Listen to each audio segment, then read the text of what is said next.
Kamusta ba ang umaga ninyo? Masaya ba kayo? Dapat lagi yan pag umaga, sasabihin nyo, ang ganda ko, ang pogi ko, para maganda yung umaga ninyo. Umaga pa lang, buka na yung blessings. And you would always say, Lord, thank you for the blessings, for waking me up. And that should be your morning. Okay? Oh, there you are! Good morning, good morning, good morning. O, diba? May papalatak yung boses ng lola nyo ngayon. Well, good morning. It's a Friday. So, hagad na hagad sa kagabi. Pagod na pagod. Hindi rin nag-ugas ng trabaho. Kasi nga, pagod ka. So, anyway, ugas tayo. Bago tayo mag-almasal. Meron tayong meron kayo share sa inyo ulit. Look at the sharing, di ba? So, gawa muna tayo ng ating breakfast. Pero before that, let's wash our dishes, you know. Eh, huwag nyo na akong i-judge kasi lahat naman tayo minsan ganyan. Lalo na pag mag-isa ka sa buhay. Anyway, nasa muna natin siya. Actually, ito din yung gagamitin natin kasi ngayon for ating coffee. So, magko-coffee tayo.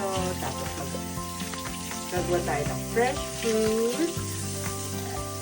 Actually, frozen. Frozen fruit. Ay, gamit. Bago ng tubig. Kasi gagawa tayo ng So, if you notice, tinanggal ko na po yung Keurig ko. Kasi masyado na siyang mahal. Hindi ko na siya ganun ka-afford. So, may mga bagay-bagay sa buhay natin na pag hindi mo na afford or hindi mo afford, huwag mo na ipilit. Kasi mamaya ikaw mahihirapan. Subok yan. Naranasan ko yan.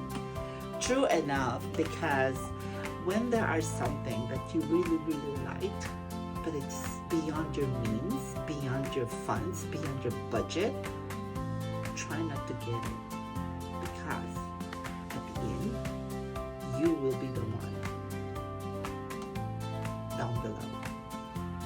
Hindi mo mabayaran. Subok yan, te. Naranasan ko yan.